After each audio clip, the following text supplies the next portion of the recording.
record it and then I'll put it somewhere.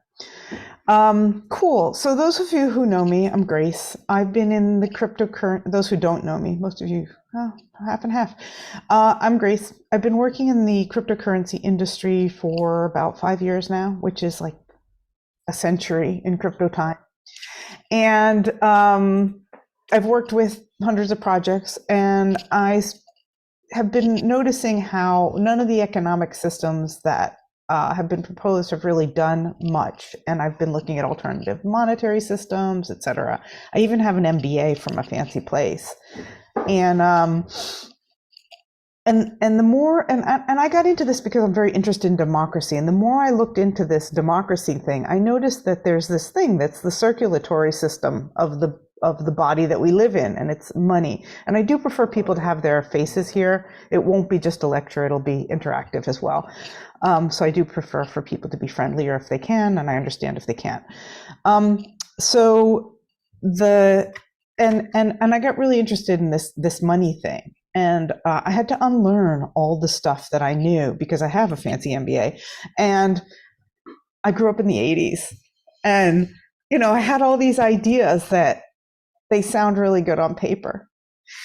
And this talk was inspired because there was a talk that was recommended to us on the BioRegional Regenerators group around alternative economic systems. And it was a lecture with some what I considered fairly traditional ideas. If we would just be able to account for the economic things, and if we would just be able to create better measures and measure more things, and if we just consider the cost to the environment in the cost of goods, then we could get there, right? We could change our current systems and we could get there. And we all instinctively know this is wrong. You can't go around saying 10 new trees is equal to 1 old tree. We just understand that what's priceless is priceless. And I work on the company that, or organization's not a company, organization that I do is called Priceless, because fundamentally things are priceless and they're not replaceable. And even one apple is not the same as a different apple. And so even from the same tree, it's just not the nature of the world, is that there are these fungible things. And so I started investigating this, and I went on a trip around talking to eco-villages and talking to different people about what that might look like. And the thing that I'm most excited about, in particular in terms of the bioregional, is that there's a lot of work on groups, like a little kibbutz 3.0, you could call it, intentional communities or whatever. And, you know, what if we all share things? And that's extremely hard, right? Living with people, for any of you who've ever lived with anyone, it's difficult. And you can even hear my son kind of talking in the background there and like, oh my gosh, he's just visiting. I don't even have to live with him anymore. But you know, living with people, even the ones that you educated yourself, it's like, oh, so living with 30 people or an intentional community or 100 families, which are sort of the biggest ones, it's like, oh, well, that's a whole discipline. But and it's a start, but it's not enough. You can never have one eco-village be self-sustaining. You live in an ecosystem, which is what the bioregional discipline is all about. And so how do we have interoperability among those? And that's really what we're going to talk about. Now, some of the things are going to be a little more theoretical because there really haven't been much experiments at this level. But I do want to at least start opening up people's minds. And those of you who've been with me know that there'll be maybe 2 breakout rooms or something, or 3 breakout rooms where we discuss some of these things. And so I'm just going to start with, this presentation. Let me see how it works. Slideshow. I have doubts about whether this is going to work, so I may have to show it just as a web page, but I'm going to try. So here we go.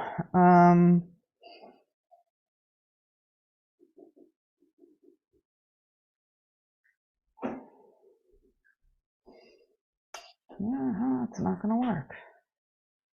It is not going to work. Hold on, I'm going to have to play with that a little bit. And okay, I will just show it as it shows in a browser, not as it shows as a thing. It's just the realities of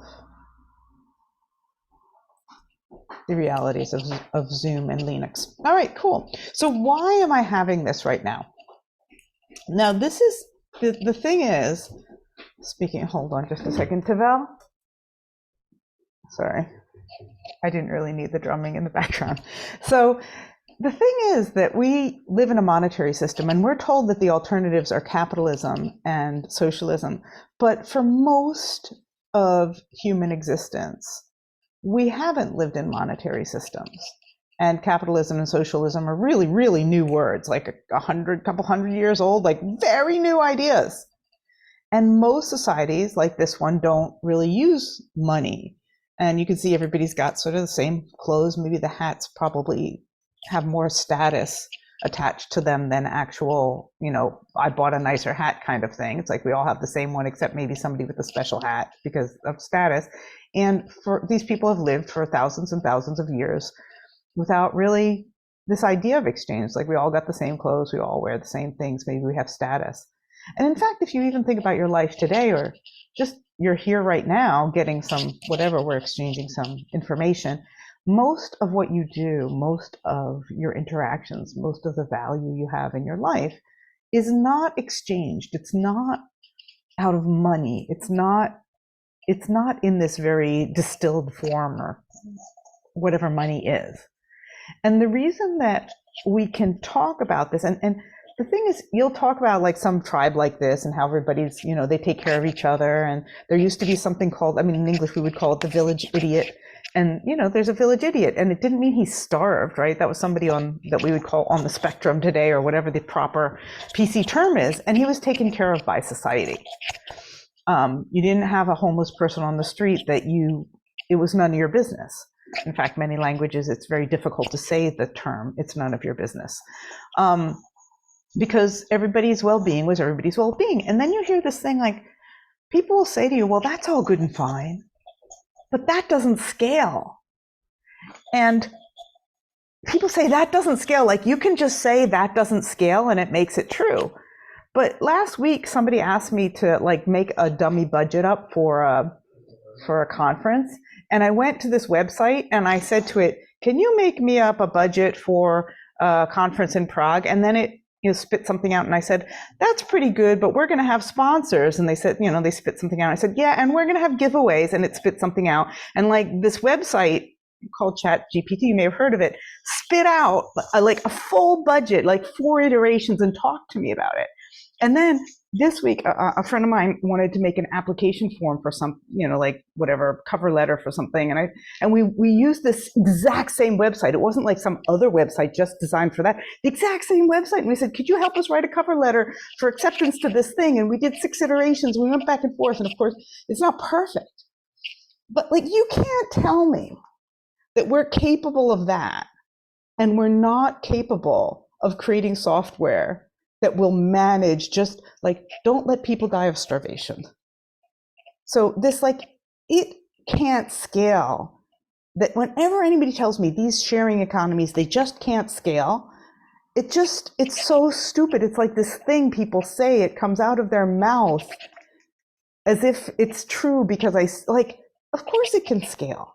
You can make a computer, like, tell me anything in human language. And so we're here because cryptocurrency and Web3 and artificial intelligence mean that whatever it is these people are doing, we could scale to an entire global level. We could.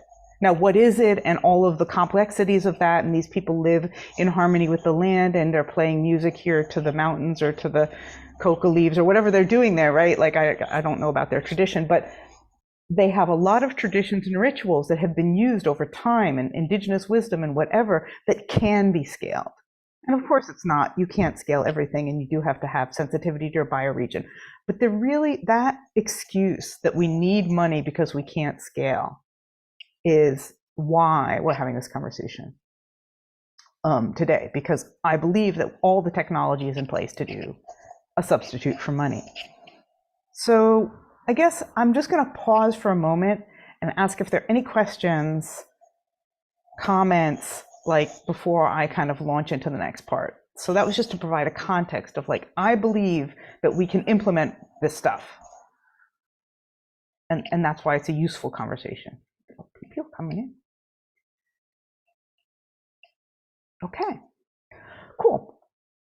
So, and again, those of you who have done some of my workshops, which is like sort of a minority in the room, so that's good, will have heard some of this stuff before, but I'm gonna go into some other stuff as well. Okay, great.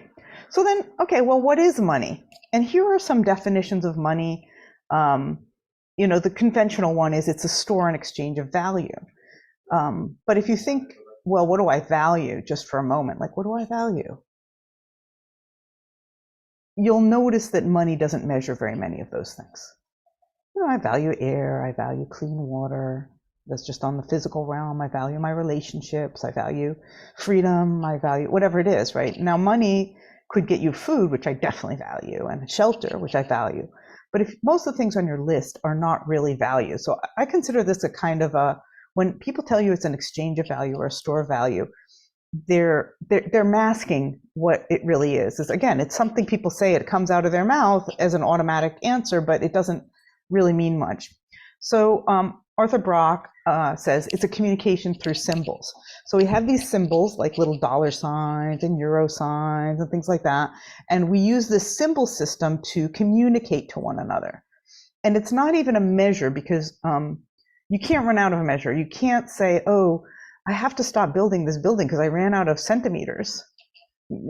It's just, if you can run out of it, it's not actually a measure. And even if you thought it was a measure of something, if somebody had to tell you, like if you had to say to somebody, what is money measure? You'd just like go back to saying value again. Just like, I don't know what it's a number. I know I can do something with it, but it's not measuring, it's a communications. And it's used, I say the function of it is that it reallocates resources. So, I don't know how it happened, but, I've got this in my hand. It's some glasses. I can put them on my face. And they got here through reallocation of resources. And they're orange. And I don't know much about them, right? I know how much I paid for them, but I don't know anything else. And I don't know, like, if they were blue instead of orange, would it have been better for the environment? And I don't know how far they were shipped. And I really don't know much about them. But I do know they were reallocated through monetary systems. Daniel Schmachtenberger says that money is very useful because it's the maximum optionality. That is, if I have money, it can be exchanged for a whole lot of things. Whereas, if I have a home, it can't be exchanged for a lot of things. So this money thing, it provides you the maximum optionality. It's a thing that allows you to transform it into anything else. And Nate Hagen says it's a claim on future energy and resources, which is a very frightening definition, actually, because if you look at all of the pieces of money in the world and all of the amount of energy and chemicals and materials in the world, you'll notice that we have a lot more money, like we have a lot more claim on the earth than we have earth going into the future. So all this money in billionaires' bank accounts, it's not even really a measure of value anymore because it can't ever be spent. There just isn't they're gonna buy Mars, so maybe, but the money is a claim on stuff that we don't even have, and that's quite terrifying. Which is why, again, a lot of us are involved in ecologically things, and one of the things about it, it's infinitely cumulative. It just grows and grows and grows and grows and grows, and you can always have more of it. And this is a very unnatural quality in nature. Anything that grows infinitely would be called cancer or fat. It's like, overgrowth is not a good thing in nature, but money somehow is this miraculous thing. And so it causes some kind of unnatural behaviors because it's so unnatural itself. So these are some of the things that when you start to think about, okay, I'm going to create a new economy, you have to think, okay, well, why? And how do I replace these functionalities in my new economy? And if you look up why you would have an economy, you get these funny sentences. I looked up, like, what's the purpose of an economy? And it was like, it's a measure of human production, consumption, and distribution of goods and services. And that's interesting because all the stuff we're producing and consuming, a lot of it comes from the ground, and we've ignored nature here. It's a system for deciding how scarce resources are used so that goods and services can be produced and consumed. So it's all about production, it's about consumption, and it's about scarcity, which is very funny because the most scarce thing now is clean air and clean water, and we're not producing any of that. And so these, you don't have to read these, but they're just so undescriptive of what an economy would be about. And to me, an economy, a basic, simple economy, the basic idea of an economy is to keep things alive, mostly people, because we're building it. You just want to keep the people alive. If there's enough food in the world, you wouldn't want people to die of starvation. If there's enough medical services, you wouldn't want people to have, die of preventable diseases. And most certainly, as far as I can tell, there's more education in the world than can possibly be consumed by all the people. And so even charging for that seems ridiculous, but we've created this weird scarcity. And so if you think about redistribution of resources and keeping things alive, our current system is doing a very poor job of keeping people alive, just generally, right? And distributing resources. So I thought, okay, well, all right, just as a thought experiment, if I had to measure something, and we're measuring money, and we're not even like, it's this very blunt instrument. What if I wanted to just keep people alive from food? What would be the minimum viable alternative economy? And these are conveniently they're just maps.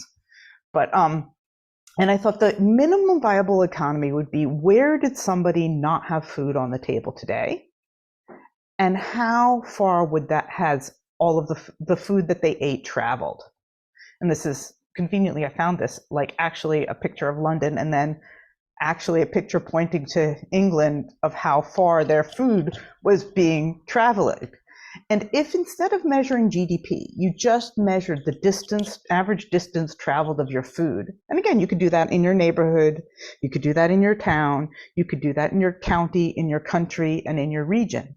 And you're like, our goal is to reduce the distance of food. You'd have healthier food, you'd have less preservatives, you'd have less packaging, you'd have less global footprint for for transport. And if you knew who went hungry, not like who didn't have money, who actually went hungry and didn't have food today, and you just measured those two things, I think we all know that our computer systems could easily do that. And you had a map which, lit up where there was, somebody was missing food, and you could just drop some food off, and you knew that your economy was going to get, some prize somewhere. Just for that, you could create a better system of redistribution of resources than what we've got today. And you could keep more people alive, and it would be pretty simple. Now, okay, getting from here to there is very difficult. But it at least gives you like a little bit of a glimpse into what would I want to measure if I weren't measuring money all the time? Where would I start? So I'd love to hear at this point sort of any thoughts, kind of open it up, like what is opening up for people? What are you hearing? What's coming up? Or is this all really, yeah, go ahead, Gail. Well, it makes me think of those countries we've all heard about, like Bhutan, and I forget where else, where they have is it called the gross happiness measure, something like that? And so it measures people's well-being rather than what they produce and distribute. And that seemed to me like a really good direction to be moving in. And yet, I mean, there are a couple other countries, I think maybe Scotland and New Zealand are been dealing with that a little bit, but it doesn't seem to be taking off much. But that's the first thing that came to my mind. Yeah, cool. Miri?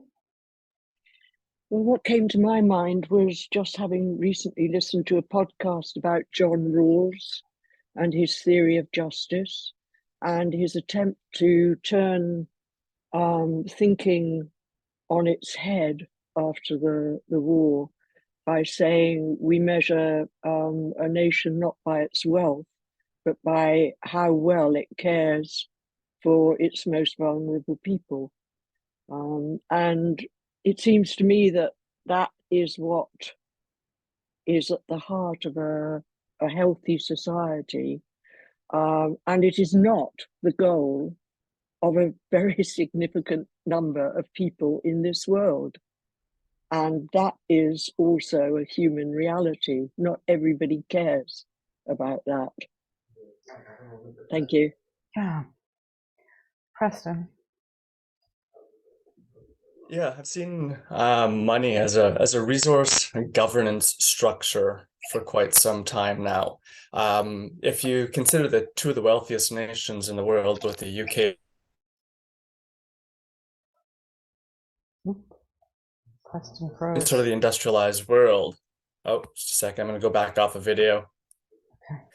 If you consider that the two wealthiest nations have some of the highest levels of poverty, the goal has never been about actually feeding the people. It's more about controlling that wealth and sort of restructuring it. I've read a few books that sort of helped me come to this. Jason Hickel's Less is More. There's probably a few people here familiar with that one. Obviously, Deficit Myth by Stephanie Kelton. And there was also About Debt, 5,000 Years. I can't remember who the author was. But the whole concept of how we've created a history of money in economics that doesn't really actually outline what was done through that process of history anthropologically, there's a lot of missing pieces there. I mean, right now in the world, almost 50% of food goes to waste. There's no reason for that to happen. In Canada, almost all the food we export is to feed animals. So we already know all these things are not a system that actually works. But that question then comes down to what needs to be commodified, what doesn't need to be commodified, how do you create those aspects of commons, and then what's the pathway to that? And it's definitely not going to work when you have the interests of those that are governing those systems between the banks and government structures and those interests. So that was sort of a brief high level thing. I'll leave off with that. Yeah. And I'm often, when I think about these things, I often think about the Buddha's sort of commentary about how when he looked at the world, he saw people like they were a bunch of fish in a stream that was drying up. And they were all kind of pushing each other out, trying to push each other out of the stream before it dries up. And I think that the monetary system puts us in that way. I mean, why do you need all this savings? And the reason is that you live in a society that doesn't take care of you, and you're concerned what might happen to you or your children or your next generations. And I'm reminded of a story that happened to me. I was traveling around and visiting these eco villages, and I was at Le Cabe in Spain, and they were telling me that of course they have very rigorous kinds of screening processes for anybody who wants to live there. And this is an older eco-village, 40, 50 years old, a long time. And they had some people, and you come for a week, and then you come for a month, and then you come for 3 months, and then you live there for 2 years, and then you're approved. And at the end of the 2 years, and they have a fully shared economy, which isn't the truth about every eco-village, but they have a fully shared economy. And they accepted these two families, I think it was two families or one family, into the eco village, and the family couldn't do it. They couldn't share their bank account. Like the day came when they had to say yes and sign on the thing that every penny that they and theoretically it sounds great. Like, I'm going to sign away all my pennies and all my money in return for I'll always be taken care of. And when I'm ready to retire, I'll be taken care of. And yes, I'll have to sacrifice some things and whatever, but I'm going to be taken care of. And when push came to shove, they couldn't. And I know this about myself too. I mean, people say, oh, we're going to create this cooperative of freelancers and we're all going to take care of each other and whatever. And I'm like, I don't even want to tell you how much I make an hour, because I'm at the top of my game. Now, 10 years from now, I'm going to feel really different from it. But I'm at the top of my game and I'm making more than the rest of you, and you want me. So the best people, right? And I saw an art cooperative like that, and they're like, we're going to create this art cooperative and we're going to put all our money. I'm like, as soon as somebody starts selling their paintings for $10,000 a pop, you're not going to have the art. The best people leave the cooperatives. And the monetary system has a fundamental thing about it, is that money ends up this individualist asset where it's And it's hard to prevent that. It's just the way that money is structured, and it's delusional because you can't make money on your own. Money means nothing unless somebody else, like it's kind of this crazy thing. But you have to create something beside that, and you have to sacrifice. So Lisa wanted to say something. Yeah. It was a little bit of a half-baked thought, and I think I'll share it later if it comes back up. Okay. So in some ways, I find it like very disingenuous that I talk about these things, because, my children are adults and they're taken care of. And for me to sacrifice and, whatever savings I have to live in an eco village and whatever, like, I'm not sacrificing my self-expression in any way. Like, I've had my career, I've had my kids. But when I really look at what we're talking about in these bioregional economies, there's something at stake, for all of us. And it's even simple things like, the kibbutz movement had this problem, and people left for different reasons. Like, I don't want to put my kids in the, whatever, in this cooperative educational system from the age of 2 months. Or I don't, my child is a really talented mathematician and there's no budget for him to go to university, and because we need agriculturalists, or, whatever it is.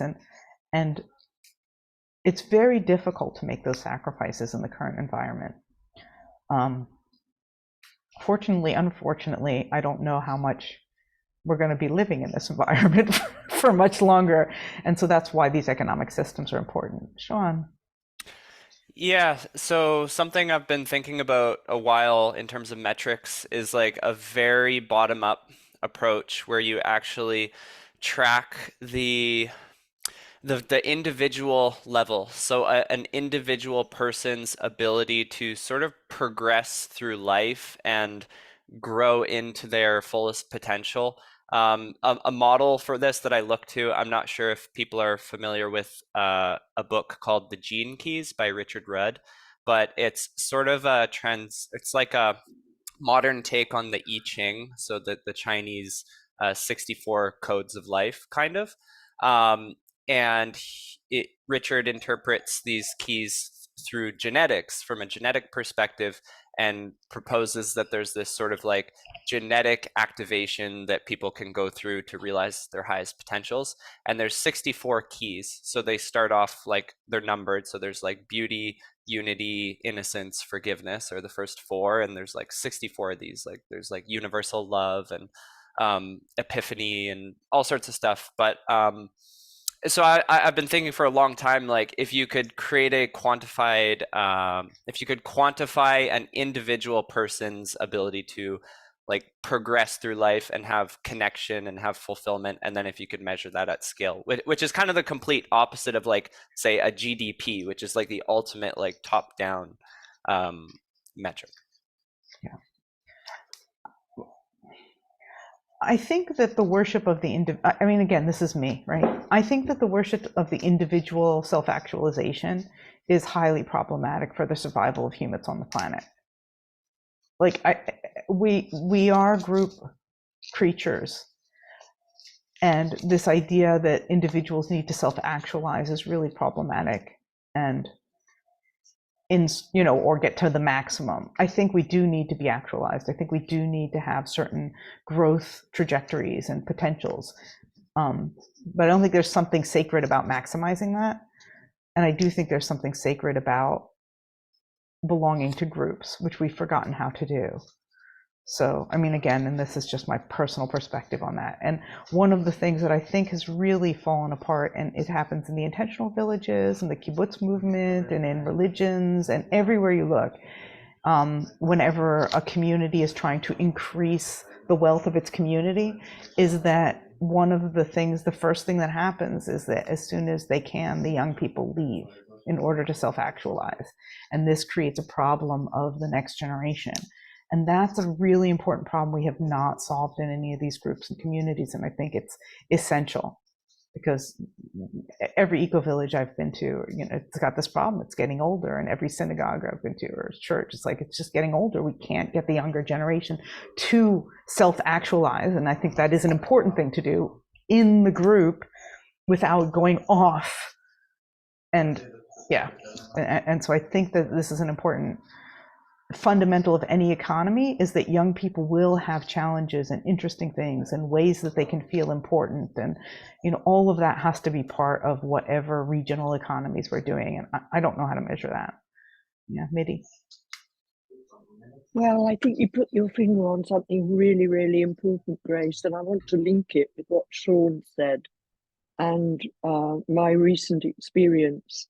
Because those who know me will know I've had a long engagement with Gene Keys, and there has been some kind of attempt to develop a kind of indirect way of measuring prosperity through a program that hasn't really yet fully formally been released through Gene Keys, which is the Star Pearl. And I've long felt that the Star Pearl within Gene Keys was being focused, understandably, because the whole Gene Keys system is a system of self-illumination, personal path to realization, to awareness, to consciousness. So it would be natural that the Star Pearl program would be focused on individual. But my interest was with a group of Gene Keys proficients, people who'd been studying Gene Keys and taking their personal path for many years, to see what would happen if we actually applied Star Pearl in an organization or in a group, a collective context. And what I've found to date with these beautiful, beautiful, beautiful people is that there is a constant slippage. The focus of the process that we've been working with is collective, but you can't stay with the we. The individuals split off to do their individual thing. And that's why I think what you say about the self-actualization being problematic is something we really have to come to terms with in ourselves if we are to ground all our best intentions. Because we have to, I really do believe we have to grapple with the tension of individual agency. And I think it's really important to follow the path of individual agency. And we've also got to grapple with exactly what you're pointing us towards, is what are we willing to sacrifice in the name of reaching something beyond? Because it's not an either or. We actually have to grapple with the fact that there's the tension here, and it happens inside us. And so that family that you spoke to, that really, really wants to be in the eco village, but can't give up the details of their bank account. And I notice people getting squirmy every time I talk about, well, let's share what we actually individually have by way of wealth. I haven't yet met a person who is willing to do that in a group context. I've met people who say it's an issue, but to be the ones who actually leap over the edge to say, this is what I've got. How many people do you know who are really, really, that you're really comfortable sharing your personal wealth or poverty with? So I think you're right at the nub of what needs to happen differently. And the good news is that it's within us to do something about it. The difficult news is that, wow, how many are ready to take that leap and trust? And I think it then comes back to how many of us are willing to trust in life? How many of us are willing to live in the spirit of abundance, which means living at the edge? Yeah. It means never quite knowing what tomorrow will bring. It means letting go of all that apparent, and I say it's apparent, safety that structures and systems offer us. And I think I heard a hint in your voice that collapse may not be such a bad thing if it means the survival of the species. Well, I guess I'd say, yes, and I don't want to go too far down that rabbit hole, and I'm not saying it's a good thing or a bad thing. I'm just saying we will be faced with very little choice in the matter. So I don't want to go down the rabbit hole of this, but so I'm just going to say what the rabbit hole is. I don't want to go down, but I think that measures of personal happiness are important, and some measure of like how ready you are to leave, right? And how to mitigate that is going to be really important if we're going to create sustainable societies. And these are, again, we're sort of, right now we're talking at the smaller level, and then I want to go to a larger level. I just want to ask Gail and Lisa, is this down the personal development rabbit hole, or is it something else? Because I want to kind of move on to some economic models before we finish, and we're 40 minutes in. I could try to make it real quick. Yeah. Just 3 quick points. One is what you were talking about with individuals also applies to individual organizations. Like I work for a nonprofit, wildlife conservation, and we're constantly competing with other wildlife conservation organizations for resources. The other thing is about young people leaving. There's a big cohort right now of young people because of the pandemic and the way the economy is, who have not been able to leave, including my own daughter, who's 25 and lives with us. They're in this kind of unique position. She has right now no intentions of leaving for various reasons I won't go into. So in a way, it's not good. And in a way, it's an opportunity to address some of what you're talking about. Because they kind of are, if you want to say stuck, but they can still self-actuate even at home with their families. And the last thing is, I just want to apologize. I'm going to have to leave at 11 because I'm stuck in capitalism and I have a deadline today. Okay, cool. So let me get to some of the models then that I wanted to talk about.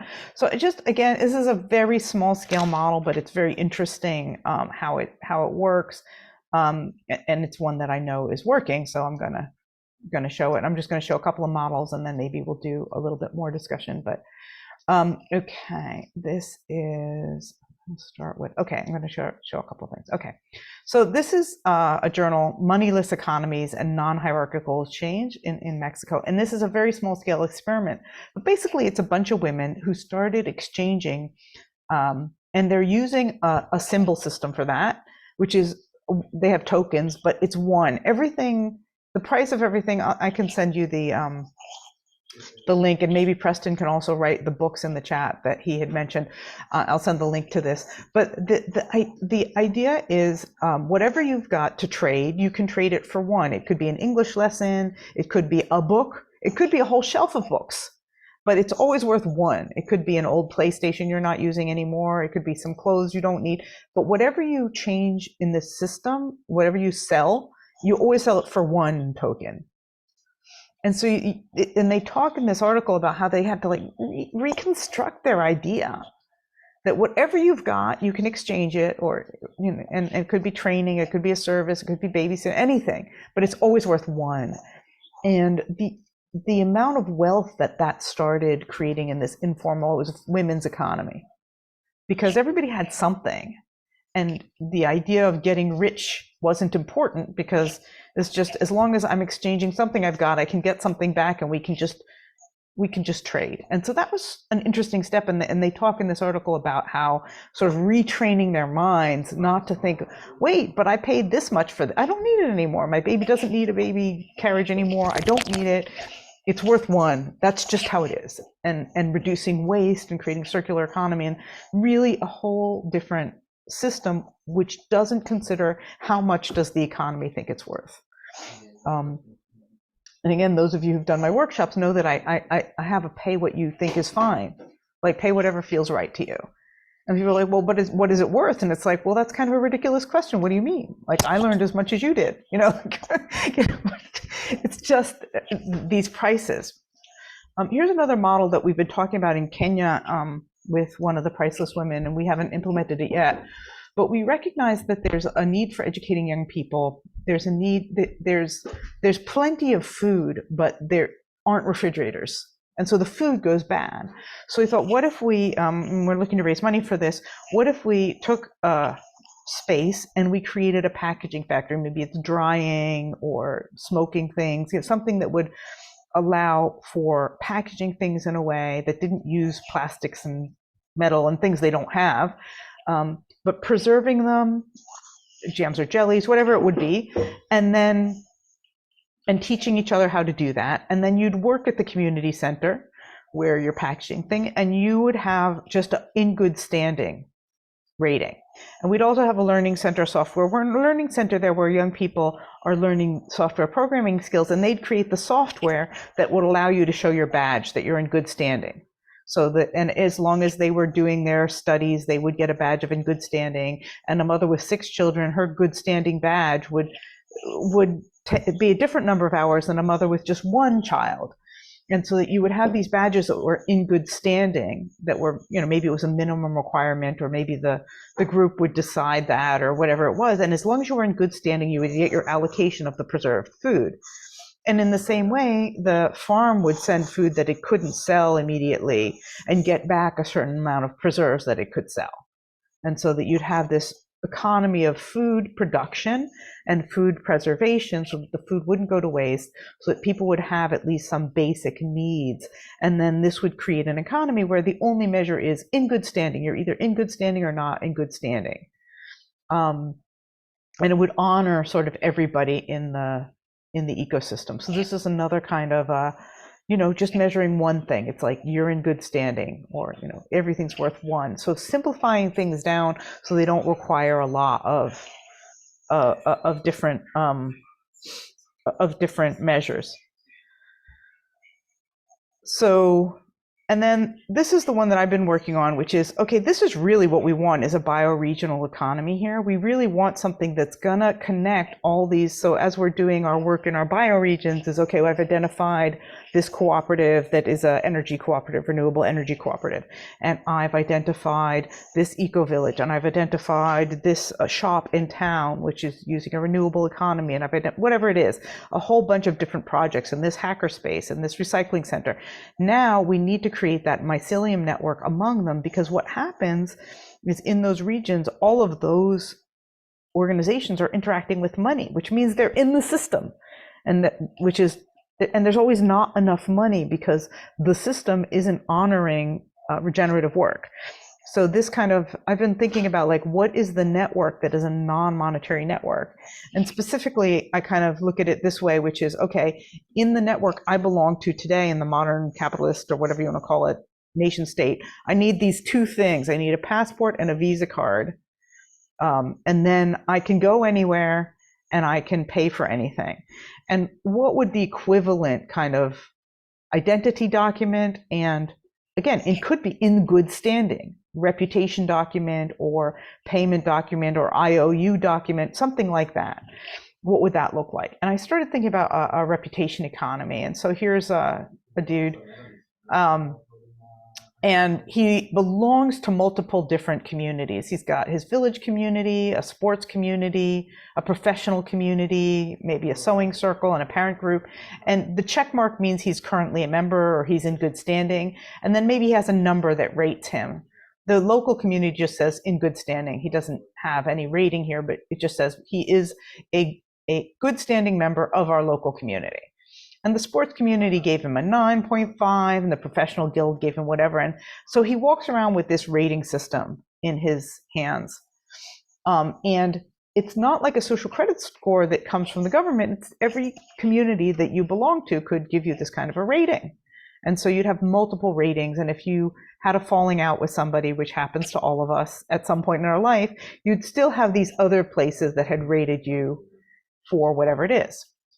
Now, the next level is those organizations have a rating of themselves. So here's his sports community, right? He's got a really good, wow, I bet he's good at sports. Well, actually, this particular sports community has a professional rating of only 2 and competitive rating of only 2. So it's basically the local, softball club or frisbee club or something. They're very open. Anybody can join, and they care about each other and integrity. So 9.5 means basically that he's nice and he shows up on time. That's all it means.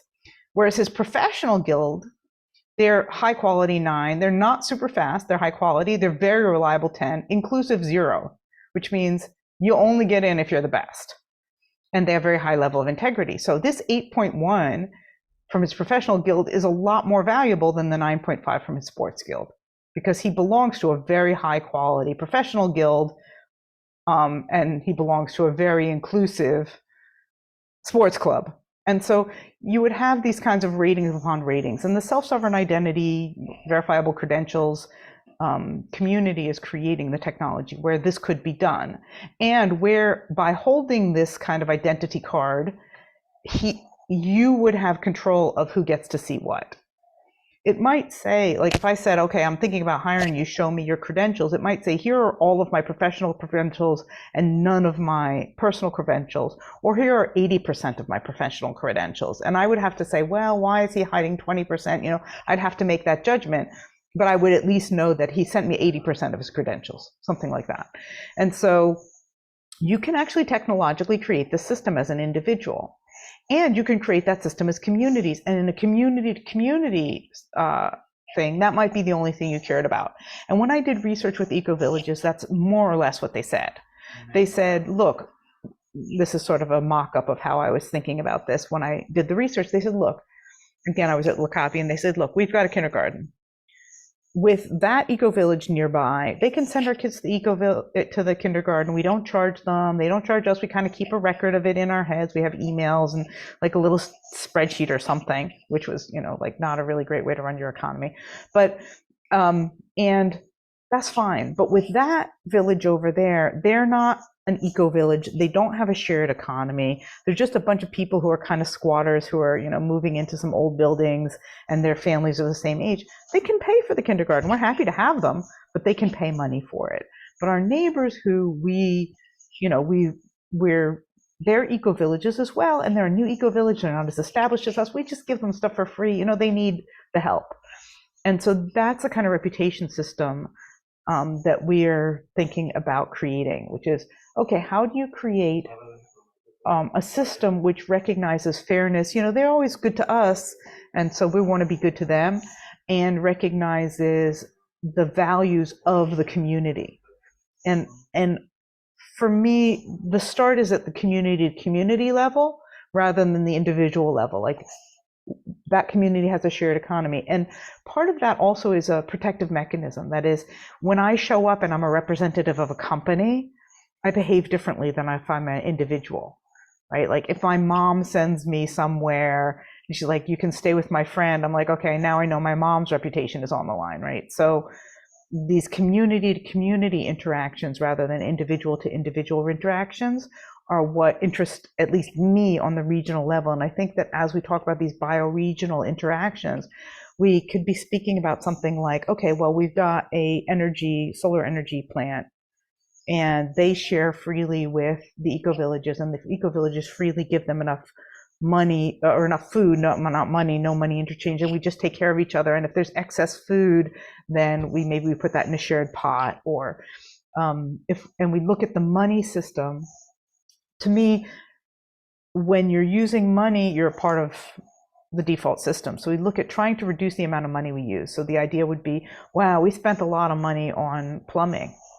Let's find a house in the eco-village, and let's find a plumber and the plumber's family who want to live with us.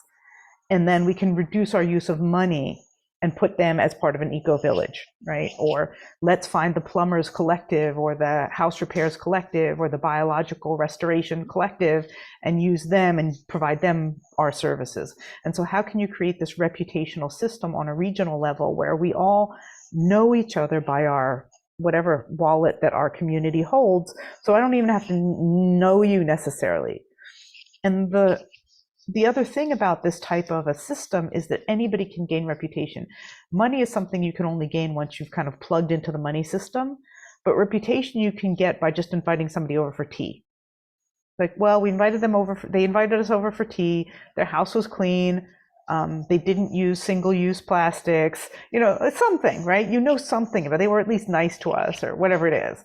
And so you can start from nothing. And in this region, by the way, they do a lot of work days on Saturday. And I saw them doing this in their head. On Saturday, I went to a work day. They were collecting firewood. In this particular region, they're trying to take down the pine trees and put in more biodiverse things. And, you know, they said, where are you from? And I said, oh, my friend, I'm staying at this village. No, like, oh, okay, those village sent somebody. They're like, they never come. You know, they like you could see them like kind of like, oh, they never really come, but they sent you. I was like, oh, well, actually, I heard from these other guys. They're like, oh, all right, that makes sense. I don't know why they, you know, and they've kind of got an accounting in their head of who comes to the work days. And so there's no money exchanges. That's not economic activity that shows on any spreadsheet.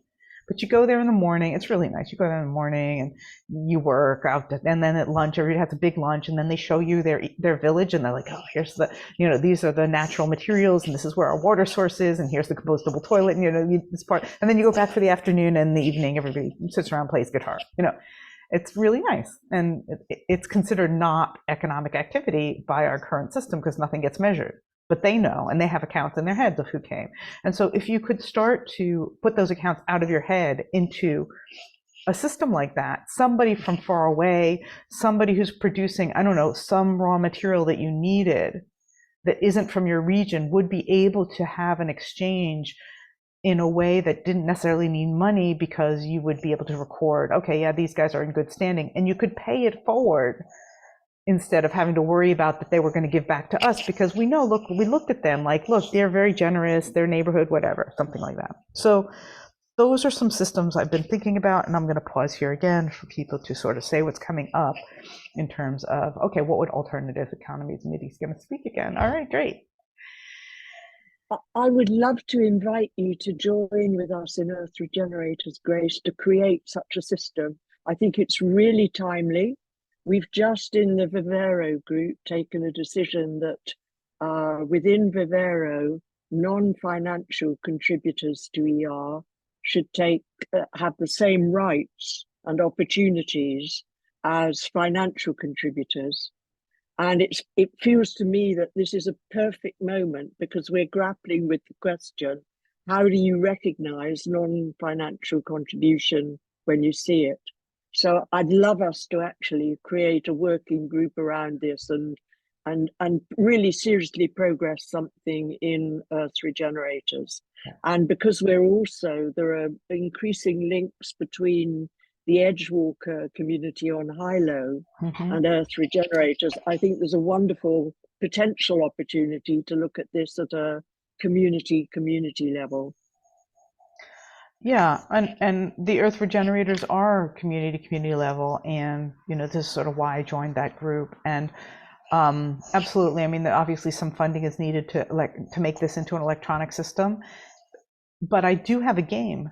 Like, we've actually constructed this as a game we can play, like with little playing cards there on Airtable, and you know, I'm going to pretend to be the mushroom factory, you know, that makes mushroom powder, and you get to pretend to be the whatever. And playing a few rounds of this could be very, very fun and start to move that forward. Lisa. So yes, I accept your invitation. Hi. I guess like, what was going through my mind when you were introducing the idea of the what did you call it? The reputation badge. The verification badge. Okay. Yeah. It's like, okay, cool. Yeah, whether you have a badge or not is definitely symbolizes something. It sends a message. But once you got into the quantification of like certain qualities, right? Certain participation, professional versus social, right? Like, what makes somebody else's subjective judgment of your contributions trustworthy, right? Especially if it's quantified. And the worry that follows that is that a quantification of qualities like that takes away the need for conversation or relationship, right? Like, if I can look at your rating on like sports, I don't need to ask any questions because I assume that means something. And then I realized that the difference between that quantified badge and that badge that just sort of says, yes, we verify that you're good, that badge without the quantification still necessitates some question and conversation, like how much or why, or, you know, what is your background, right? Yeah, so if you want to respond to that. Mhm. So yeah, fortunately, I know all the answers to everything, so don't worry about it. But these are experimental systems, right? We have to try them. That's why I want to try them on the community level. And we would start with 50 communities or 20 communities who all know each other. And so it would be really transparent at the beginning. We have to play with it. So that's the real answer is I don't know.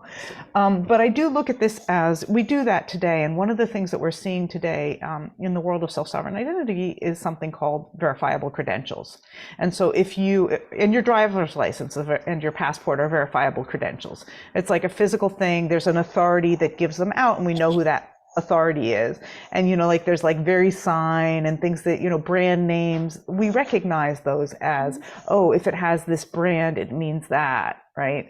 And it might be negative. Like you might say, well, if he's a graduate of Harvard, it means he's a bit of a snob, right? But that's up to you to decide, right? Does Harvard mean or Oxford mean a great education, or does it mean they're a snob? And as the interpreter of that information, you can see who issued the credentials, and you do that with college degrees and whatever. And so if this community, and we all do that actually very, very naturally, right? You go to the supermarket and they don't have the exact soap you want. And so do you buy a soap with the smell that you like, or from a different brand, or from your brand, but a different smell?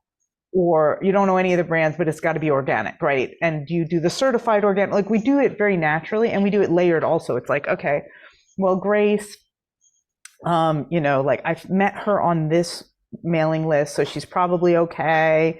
And she's sort of an older lady, and oh, she's Israeli, so okay, she's obnoxious, but actually all Israelis are kind of like that. And we very naturally do that.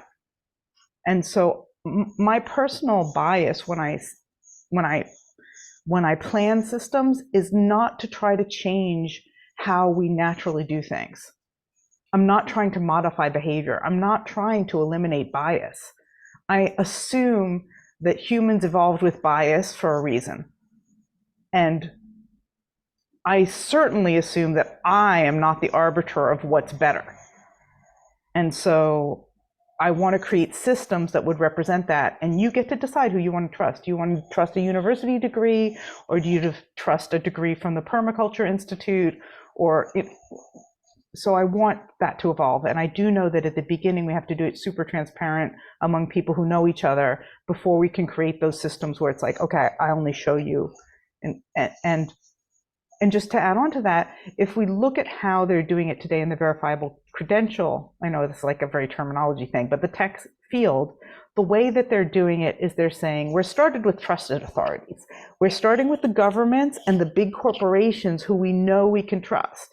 Now, I don't know about you, but I don't know I can trust those, right? So in a distributed system, it'll be much more like, oh, Grace has a good reputation in the regenerative, BioRegional regenerative, whatever it is, Earth Regenerators group, and I know them, so it's okay. And the Earth Regenerators vouch for the Common Ground people, and it's like, okay, we created a coalition of 10 groups that vouch for each other, and if you like, and we have to evolve that over time, because I don't think we're going to start from I trust the government and corporations. We're going to have to create kind of coalitions like that.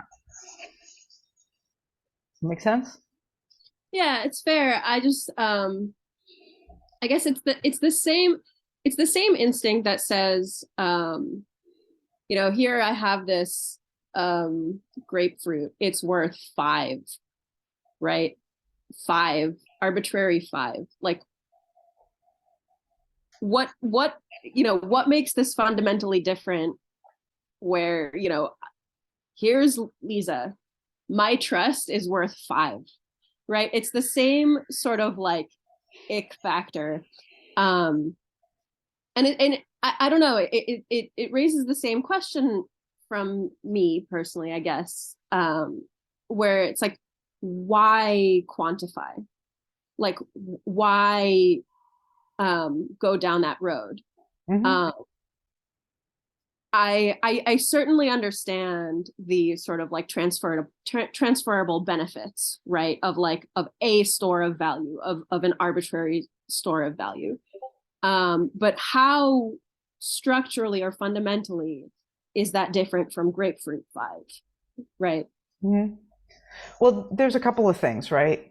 One is that your reputation isn't like 1 to, first of all, it's not always going up. It's 1 to 10, or 1 to 5, like it has to be like, you can't, and generally that's how we think about reputation. It's kind of like 1 to 10 and Olympic athlete, like there's off the chart, right?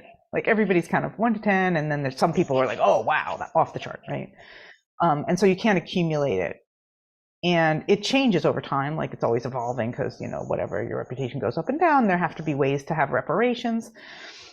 And there's a question of nuance, right? From in good standing is like the most, that might be all you need, right? It's like, maybe that's all you need in order to get food, right? But if you wanted to get a job, maybe you need a degree. And so where is the right place to put that? I don't know. And is this a transition from this economy to the next economy rather than where we're going? And this is just an experiment, and it's kind of a transitional period. I don't know the answers to any of those things. And I just think of this as one of many experiments that we need to start trying out. I don't think of it as like the answer. Preston. Yeah, I've had so many different thoughts going through my head, so I'm trying to track back to where I was at when I first stuck out my hand. So yes, this system and the level of corruption and such, I don't think we can at all use this system as a template. That being said, having read a lot of Indigenous authors in the last few years, the governance structures that you're referring to have in many cases pre-existed, and so it's in many cases not about reinventing the wheels. It's about going back and finding who has done what and what has worked where. Particularly like in a place like Canada, it's fantastic because you actually have a history of these different groups, and a lot of the confrontations that are right now happening between Indigenous nations and development in their lands all relate to these aspects of governance structures and what's recognized and not recognized. The problem is the whole colonial construct doesn't actually give us information about those pre-existing structures and does everything it can to prevent us from learning about them. And so, consensus-based decision making, recognizing your economy within your bioregion, all these aspects. This is why I became very excited when Joe was coming up to Canada in the Toronto area, because the ability, hopefully, to be able to build relations with people that were using these types of effective systems within these regions, it's there, but it's a long process to build those relations, get back to understand what they were doing differently than what we're doing. So many times I've heard, so where this began was, we're in a system right now that is pre-collapse, although it's approaching collapse. So we won't step out of our system because we're doing all well within this system. But if you look to those who have already gone through collapse, and if you listen to Indigenous people, they will speak about how they've lived through decades and centuries of collapse. They're quite willing to use other systems. And so potentially building those relations with those groups that are already doing these types of strategies, they're just below the radar to what we're familiar with here. And so that's a lot of what I've been playing around with in the back of my mind and hoping to be able to reach out to some of those community members and start building those types of relationships and going from there. Anyway, I'll leave it at that. Yeah, I mean, one of the women in the Priceless group, she's Kenyan, and she's been interviewing elders in different groups, and she said there was an ancient economy that they know of, and she's just trying to uncover these stories where it was a very large.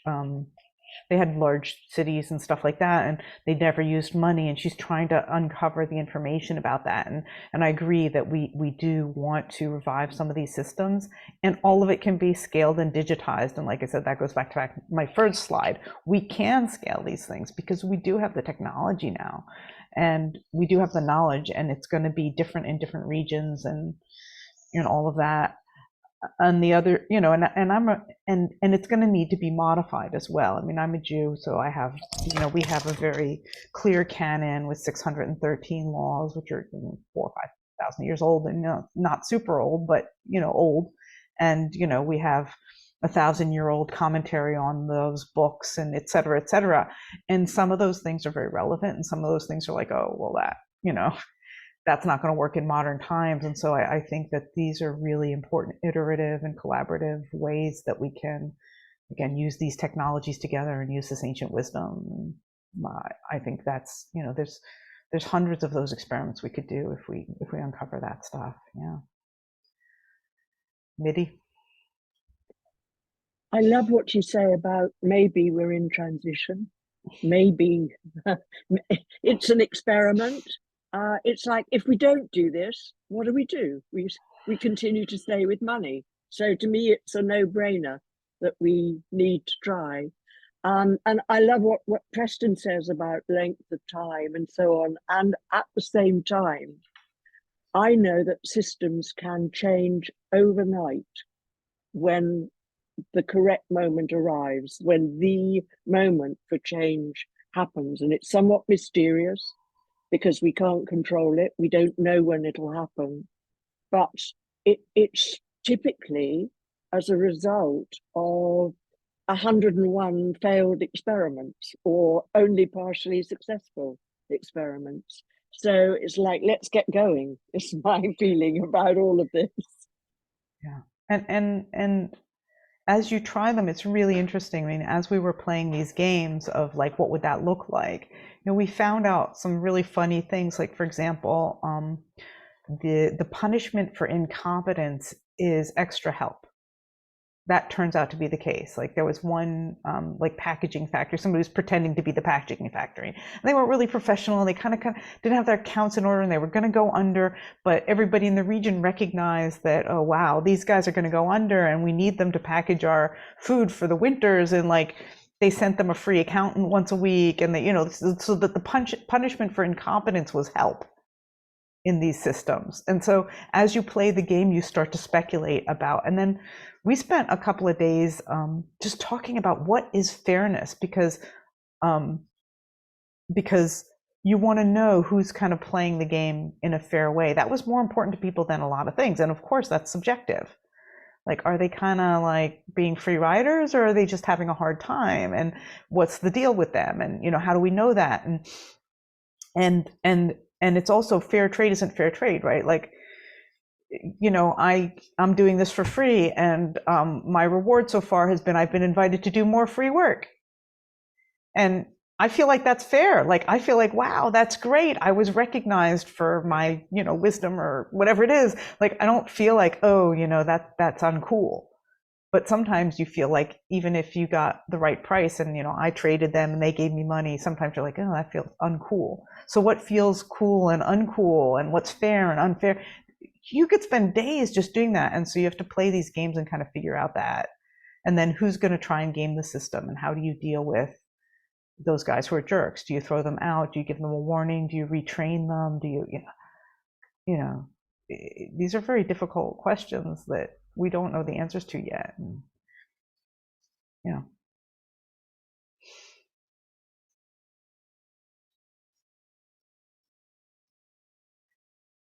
yeah, Jack.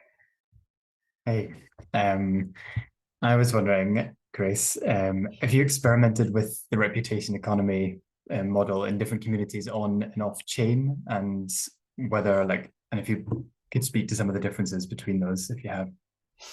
I haven't, and part of it is just like we've been, we self-funded this. It's cost us quite a lot of money to do that, and the travel and the sprint. We did a 1-week design sprint. It was super fun. It just got a bunch of us together. It was like so fun. And the on-chain, off-chain thing, technology is subservient to the means, right? And I, as somebody who's really quite well versed in crypto, in the crypto world, I think the technology is not quite right. I think that blockchain is not, it's the first iteration of something. Right now, you can say the first, second, and third iteration of something, but it's not right. It's good for some things. I think in some ways it's a solution for some of the problems of the self-sovereign identity community, like anchoring people's keys. Yes, it works for digital cash. I don't think it's the right technological infrastructure for anything else. And so I feel like it's a first iteration of something. When you talk about something, like your reputation, you do not want that on chain. You don't want your name on chain. You don't want identifying. You want that in some kind of like something more similar to holochain, where I decide who the 20 people are, and you can see that in the torrents. The Tor now. The torrents do that. Like, I decide who my 20 trusted neighborhood people are, who have the backup copies, and they can only use the backup copies if 5 of them collude, or something like that, and we all share each other's data, but it doesn't get shared outside without my permission. And yeah, I don't think blockchain is a very good technological structure for that. And I could talk about that for a lot longer than you really want me to, because I've written a number of white papers for holochain and Filecoin and a few other competitors, and boy, does nobody ever want to hear me talk about that. Me and Art can geek out about it for hours, but okay.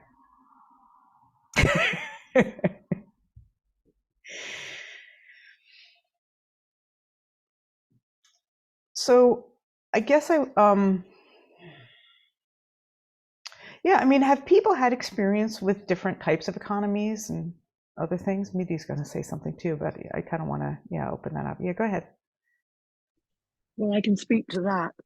I've done quite a lot of work in African economies, some of which actually are subsistence and didn't have any money circulating.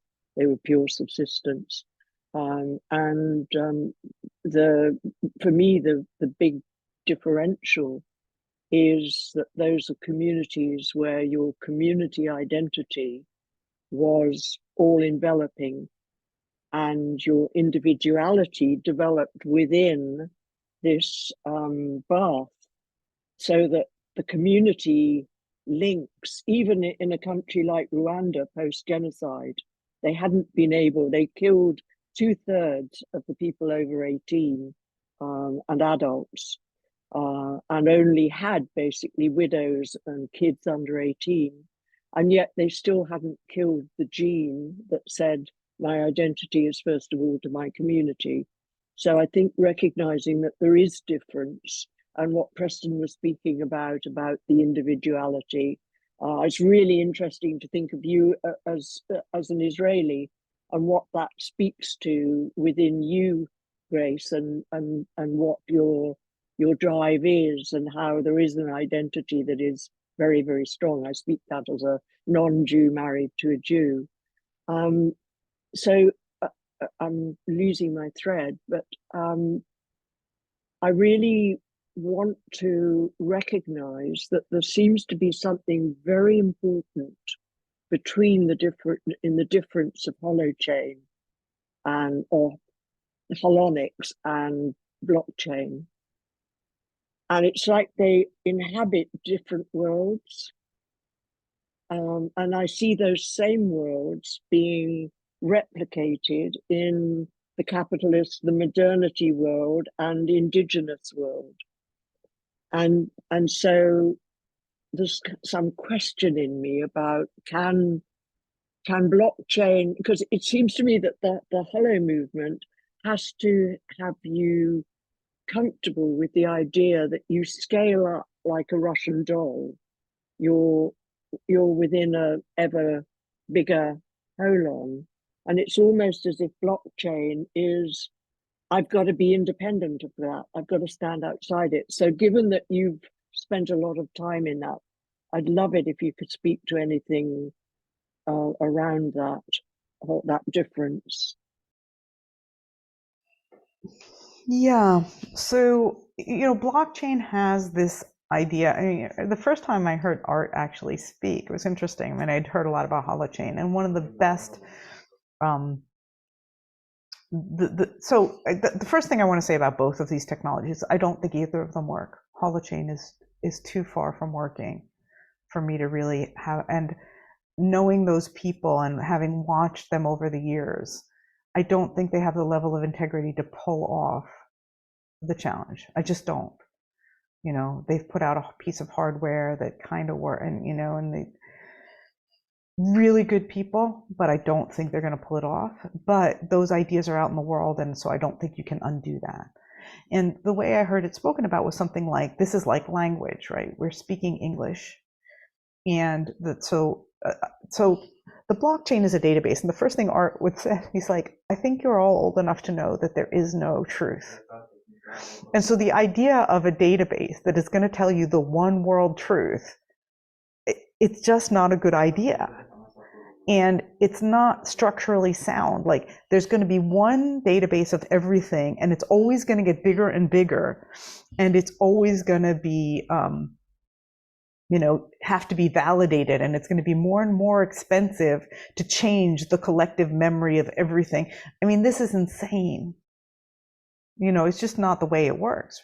How it works, like our DNA does remember everything in some way. You could say, like, we used to be fish, or whatever it is, like we used to be mold, and like there's something in our DNA, but not all of it.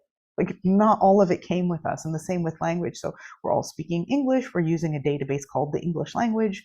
The database in my head is not the same as yours. Somebody coming from the UK is speaking some other the King's English now, or we used to call it the Queen's English. Now we got to call it the King's English. Like, the database had to change, and we have to update it. Like, we're updating our database all the time, and then we're forgetting words. And then I use all these jargony words because I work in a jargony industry. And the database isn't the same in everybody's head, but there's enough for it to stay alive. And then there's indigenous languages that die because nobody speaks them anymore. And words that fade away, that nobody uses them anymore, nobody uses them that way, and then that's fine.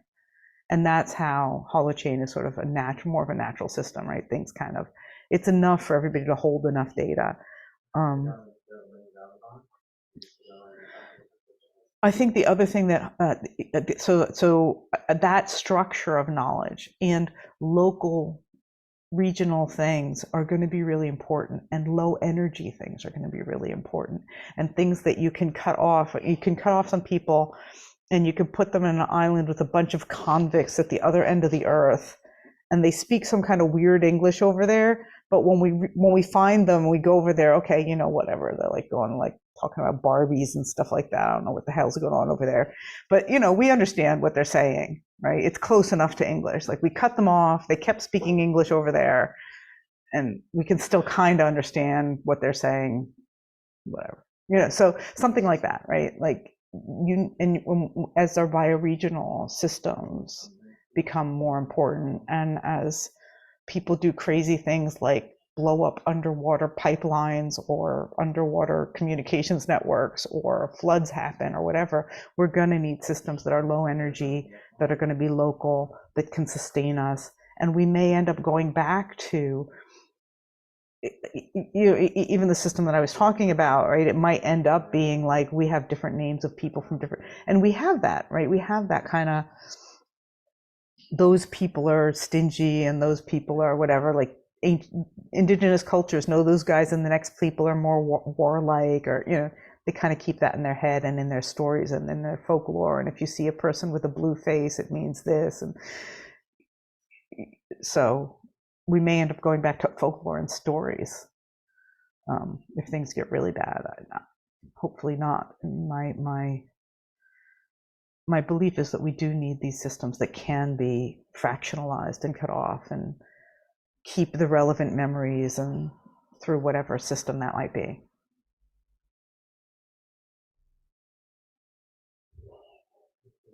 And I always think about this the other way. Like, you need to design your system and then decide what technology to use.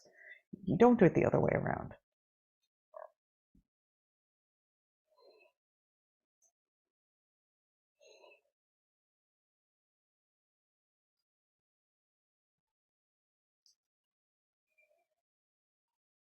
The other thing that I think is important to say, and I really have not said this much, the people who are thinking the most about economics and alternative economics are men. And the way that our economics has always been done is through male-oriented, what we call production, and also it's important to say that economics did not come as a science, it came as a philosophy. And sometimes I see, especially in blockchain and whatever, these people like writing all these formulas and blah, blah, blah, blah, blah. And it's like, empirically, none of those philosophies turned out to be true. And we still have men going around, mostly men, almost all men, going around, looking at these ancient philosophies, or not very ancient, old philosophies that never proved themselves, and rehashing them for modern times in the blockchain as if makes any sense whatsoever. And what's happening is an increasing polarization. I've never in my lifetime seen so few women involved in leadership positions, in my industry, and I've been in high tech my whole life. We're seeing women prime ministers quitting all of a sudden. Like, what is going on? Like, something is going on, and it's gotten worse over the last 3 or 4 years. This separation between the women's conversations and the men's conversations. And my group, I have a group of people of women, we've just opted out of these conversations. But I'm starting to speak up about it and saying, like, we've opted out. We would love to engage a group of 3 or 4 men speaking about economics with 3 or 4 women speaking about economics and have a discussion. We'd love to get engaged. We're trying to kind of intervene in that. I've just never seen it quite so bad. And I don't have an explanation. I don't want to make it wrong, but there is something very fundamental about thinking of economics from the production of things external to people versus the productions of things internal to people. Production of culture, production of art, production of other people. Those types of aspects of human being are fundamental to human beings, and the production of, transportation and physical goods and stuff like that, those are outside resources we kind of need. And so when you start from the perspective of all of that outside production as the basis for your economics, you've missed the most important part of the economy, which is the people. And I think that this is a very backwards approach, and we need to speak up about it. And I think it's very obvious to women, and it's often not as obvious to men, and regardless of age.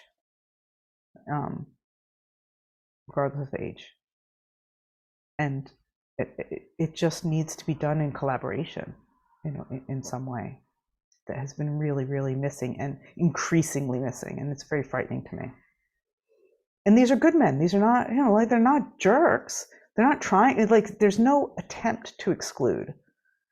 There's just something that's gone off in that conversation that has created this break, which I want to repair. But it requires a recognition of both sides that that's happening, right? And an effort from both people like myself to say, hey, listen, we need to be included in a more substantial way. And then from the other side to say, we need to include you in a more substantial way.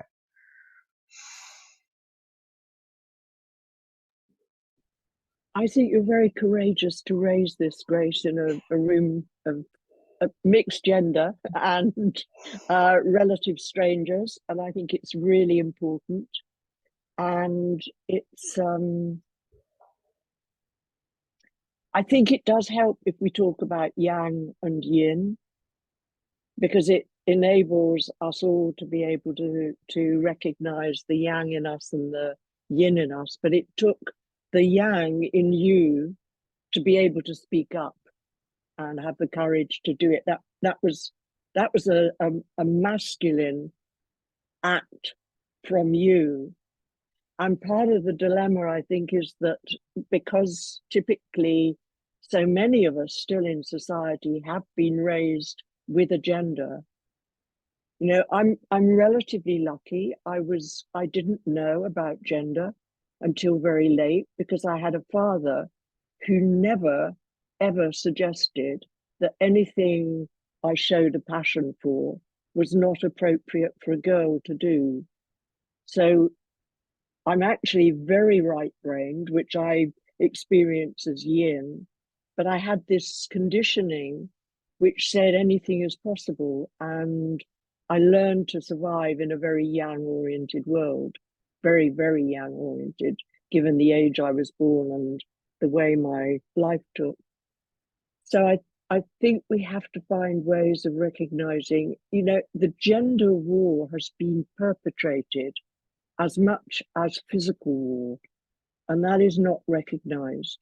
People in positions of power have used gender war intentionally.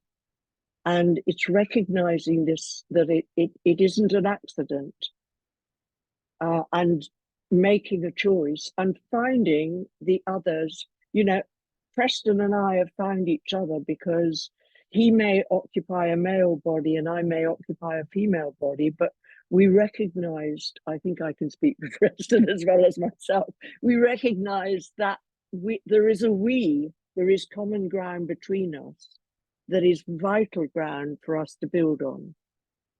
And so that's how we do it.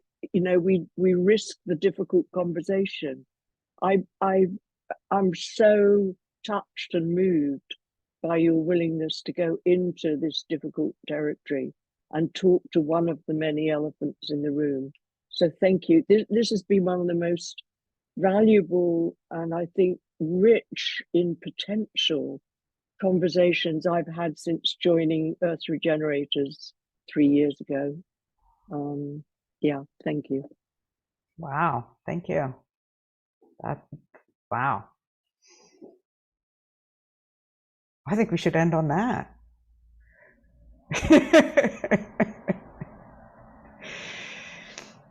Yeah. Well, thank you, everybody. And, you know, I'm always happy to have different sessions and brainstorming and whatever that looks like. And for me, there is a lot of richness in this practical stuff that you guys are doing, and like actually looking, what are the indigenous cultures? What are the, you know, what are the things you're playing with? Who are the communities we're working with? And actually doing some practical stuff together. And thank you, everybody, for your time. Thanks, Grace. Yeah, thanks, Grace, for opening this. Yeah, thank you so much, Grace. I learned a lot. Yeah. Great. It's been wonderful. Thank you. Great. My pleasure. And I'll see like how we should post this. I'll ask, you know, Joe and Penny if they want to put that on the